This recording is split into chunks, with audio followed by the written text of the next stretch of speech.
Et salut à tous, bienvenue dans cette nouvelle vidéo. Suite au succès incroyable de ma dernière vidéo, j'avais fait un sondage sur Twitter et Instagram. D'ailleurs, si vous voulez me suivre sur Twitter et Instagram, vous êtes les bienvenus, sur justement ma réaction par rapport à des très vieilles vidéos que je faisais avant YouTube. Et comme vous pouvez le voir, le résultat a été plus que positif. Donc dans cette vidéo, il y aura des vidéos sur la Norvège, la Finlande, la Corée, le Vietnam, le Cambodge, le Japon. Bref, générique.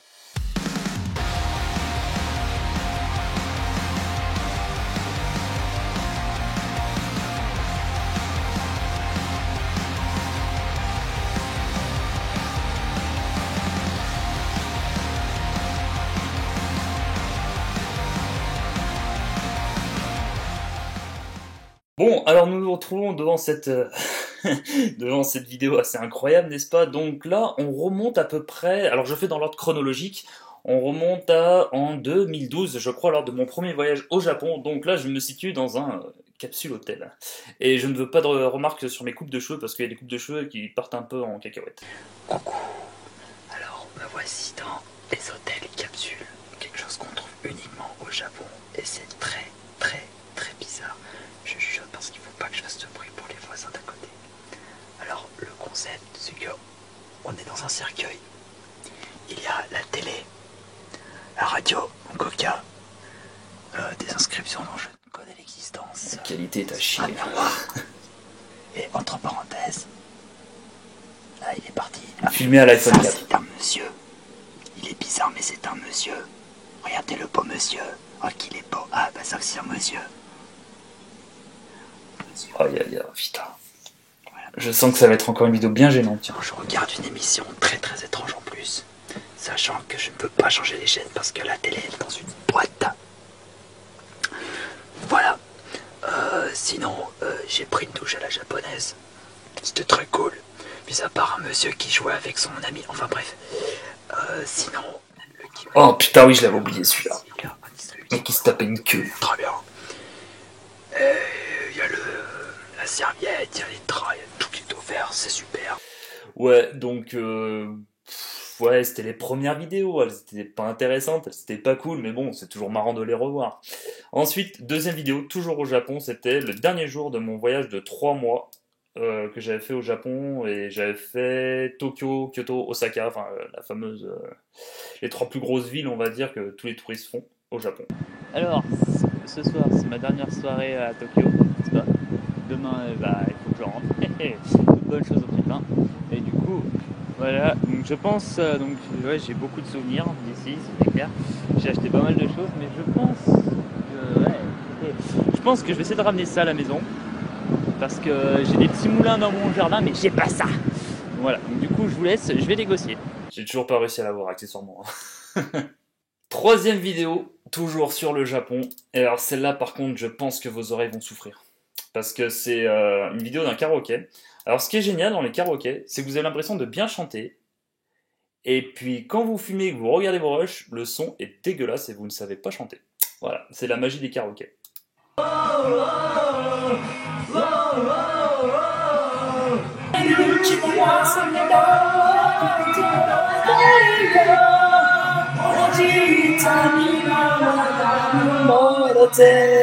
Je sais pas si les progrès en chant, mais en tout cas, cette musique est toujours aussi incroyable. Je vous propose d'arrêter le massacre. Ensuite, quatrième vidéo sur mon stage que j'ai fait à Helsinki, en Finlande. Vidéo qui doit dater de 2014, je crois, ou 2013. Non, 2013 Helsinki.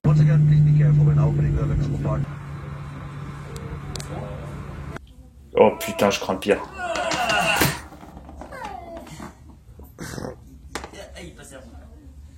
Oh, encore battu. Mon fils, ma bataille, fallait pas qu'elle s'en aille.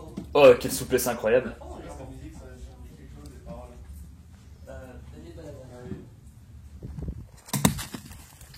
Et il y avait à peu près 25-30 cm de glace, c'est pour ça qu'on pouvait marcher dessus. Et en fait, en Finlande, tout simplement...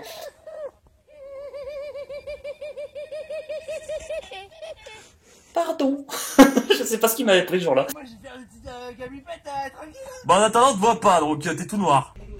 Oh là là là là là là. Putain, qu'est-ce que c'est. Oh, j'avais les cheveux longs à l'époque. Ah, on avait peut-être un peu bu, ouais. C'était ça expliquerait ce désordre. Et là-bas, c'est ma prof d'anglais, qui était une prof d'anglais incroyable. Et j'avais 3 grammes dans le sang devant ma prof d'anglais, incroyable. Voilà, bon, bref, la vidéo d'Influence, c'était un peu de la merde, mais c'était quand même marrant. Là, on passe sur des vidéos un petit peu plus sérieuses, enfin. C'est quand j'étais au Cambodge, où je dégustais un scorpion. Salut, alors comme je vous avais dit sur internet, je vous ai laissé le choix entre l'araignée ou le scorpion pour mon petit goûter. D'ailleurs, quelle heure est-il là? Il est 16 h, c'est parfait, c'est l'heure du goûter. Donc du coup, le gagnant, c'est le scorpion. Le scorpion que je vais déguster devant vous.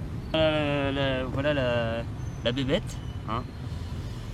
Que dire? C'est bizarre.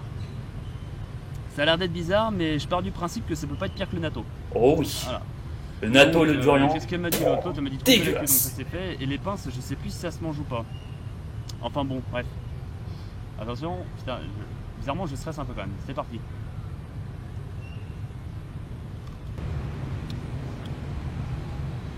Et bah putain,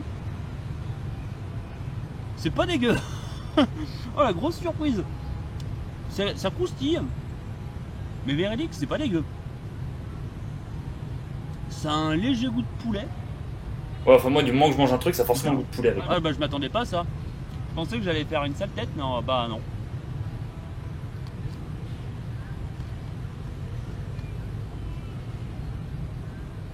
Ouais, grosse surprise. Par contre, je sais plus si les pains ça se mange. Ah non, J'ai failli me casser 3 dents. trop dur. Voilà. J'ai mangé le scorpion. Et ben. Oui, je me tâte à en prendre un deuxième. Ça coûte $1 en plus. Et un petit bout de poulet. Bon, allez, à la prochaine, les gars. Ouais, et j'avais aussi mangé des tarentules et c'était vraiment pas mauvais, les tarentules. Alors, vidéo suivante, on va passer au Vietnam où je vous explique en fait tout simplement comment traverser une route au Vietnam parce que si jamais vous avez fait des pays comme l'Inde, comme le Vietnam, le Cambodge, le Maroc, le Mexique et plein d'autres pays un petit peu bordéliques, on va dire, traverser une route, c'est une épreuve.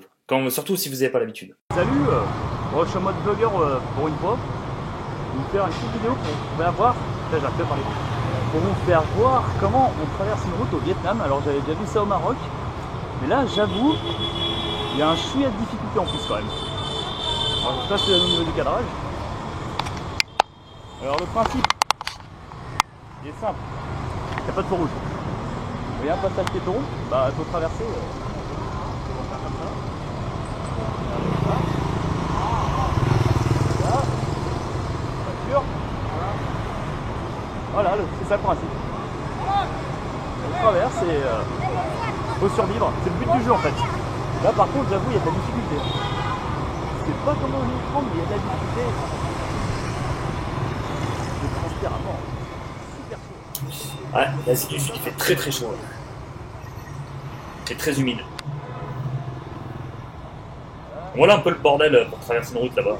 Les touristes à côté sont moins de manteaux. Pas que, il faut y aller.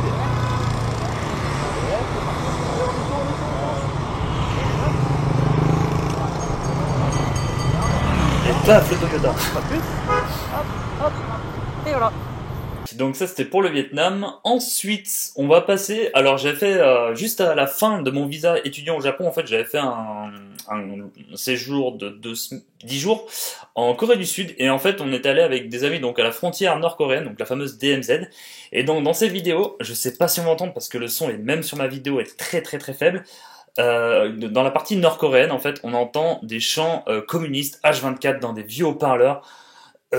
Franchement, je sais pas comment ils font parce que moi déjà au bout de 10 minutes j'en avais déjà ras la casquette, mais alors entendre ça 24 heures sur 24, bref, vous avez compris, c'est un petit peu la gloire du régime, la gloire du dictateur, enfin voilà. Le communisme.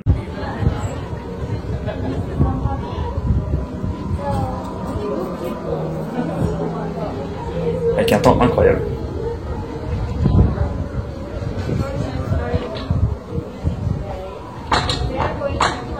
Et là, il y a la frontière nord-coréenne et sud-coréenne.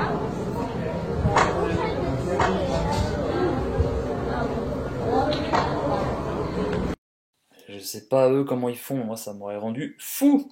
Alors la qualité de cette vidéo est un petit peu plus catastrophique parce qu'en fait c'est issu d'un live Facebook que j'ai retéléchargé, donc la qualité est pas folle, mais en fait grâce à mon pote David qui travaillait chez J1, on a pu avoir des passes en fait et pour accéder dans des trucs, des shows un petit peu privés lors du Tokyo Auto Salon, et comme vous le savez, bah, j'adore les bagnoles, donc forcément j'étais aux anges et on a pu assister à ça. J'étais tellement au top, j'étais un enfant. En plus j'ai pu faire de très belles photos pendant les drifts.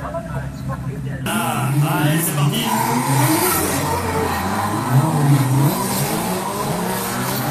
Ah, c'était ouf quand même.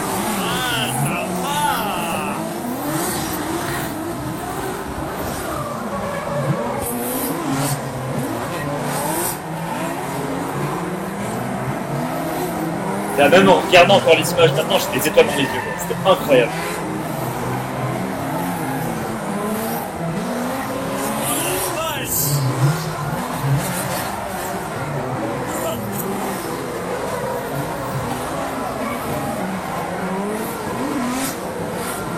On voit plus rien. Au secours, mettez les anti-brouillards. Oh putain, ils se sont énervés, les gars. Ils sont énervés. Tu m'étonnes. Ah, il y a un mélange de gaz d'échappement et de gomme de pneus. C'était pas très pur quand même. Mais c'était vraiment cool. Allez là, la belle GTR. Ah, la Nissan GTR, une bagnole tellement incroyable. Une voiture à 90 000 € qui bouge une Ferrari. Prochaine vidéo, encore une fois, toujours au Japon. Il y a beaucoup de vidéos sur le Japon, parce qu'en même temps, j'y suis resté quasiment 2 ans, tout est pour tout. Si, comme moi, vous avez un fuseau horaire entre vos pieds et vos têtes, tellement que vous êtes grand, vous allez très vite comprendre de quoi il s'agit dans la prochaine vidéo. Ça, je pense que ça arrive à beaucoup de gens.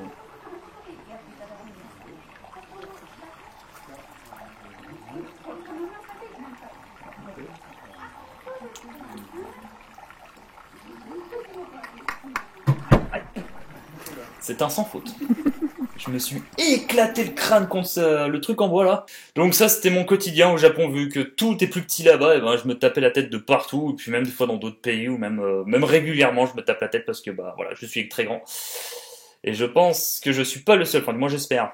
Ensuite, donc là on arrive dans notre avant-dernière vidéo, donc c'était en Norvège, où en fait on était dans un espèce de musée un peu de la science à Bergen. Et je présentais la météo. Alors je vous rassure, il n'y avait pas de public, hein, c'était vraiment une petite activité comme ça, heureusement, sinon je pense que je serais fiché en Norvège, parce que j'avais pété un câble. Alors, nous voici en Norvège, cette fois-ci très exactement à Bergen. Il fait beau à Bergen, il y a des nuages, on s'en fout, il y a personne. On s'en fout, il n'y a personne. La Norvège ressemble à un magnifique spermatozoïde. Oh putain!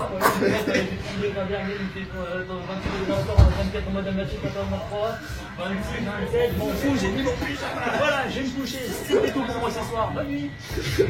Ah, vous imaginez un présentateur météo qui pète un câble comme ça? Alors oui, j'avais mis mon pyjama parce qu'en fait, tout simplement, quand je m'étais habillé, vu que je me suis levé encore une fois en retard, j'avais oublié de retirer mon haut de pyjama et du coup, j'avais juste pris ma veste comme ça. Enfin bref, je suis un échec. C'était en fait tout simplement, on avait pris le bateau à Bergen pour aller en direction du nord de la Norvège. Alors pas extrême nord, mais beaucoup plus au nord que là où on était. Et de toute manière, vous allez voir dans la vidéo que le décor il change très très vite. Oh, la Norvège, le fief qui est tellement bien. C'est trop bien Norvège. Je vous ai déjà dit que la Norvège c'était le plus beau pays du monde.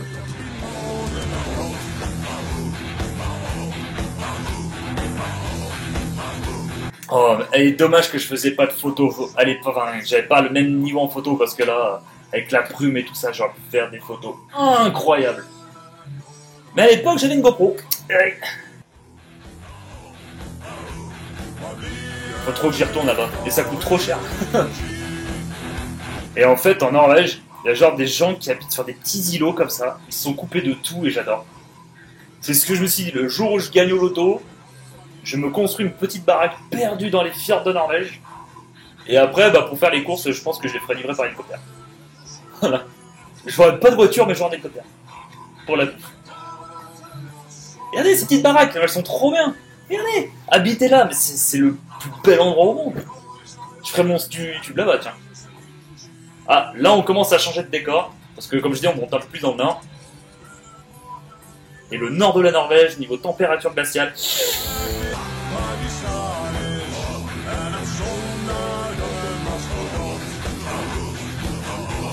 Donc on arrive quasiment à la fin de cette vidéo, je voulais vous faire voir encore 2-3 petits extraits de vidéos lors de mes passages chez J1.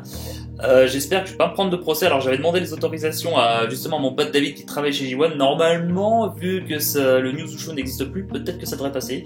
Mais j'espère juste que je vais pas me prendre un procès au cul parce que j'ai autre chose à faire. Voici le premier épisode que j'avais fait sur J1, donc qui date d'il y a 5 ans, donc c'était en 2015 où en fait on faisait tout simplement une école de ninja et David m'avait dit si j'étais prêt pour participer à son émission de télévision, donc j'ai fait ouais écoute, pas de soucis. C'est près du célèbre temple d'Asakusa que 3 Frenchies, Marion, Clément et Florian, ont décidé de suivre une mini-formation dans la toute nouvelle école de ninja Anayashiki. Reste en permanence sur ses orteils pour faire le moins de bruit possible.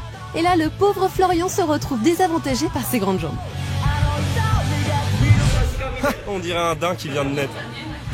Heureusement que même chez les ninjas, le ridicule ne tue pas. Dernière formation, la plus ne tue pas. J1, ils m'ont jamais loupé pour me balancer le quenelle quand même. Mais attention, devenir Naruto, ce n'est pas donné à tout le monde. Et je vous dis, J1, ils m'ont jamais loupé pour ça.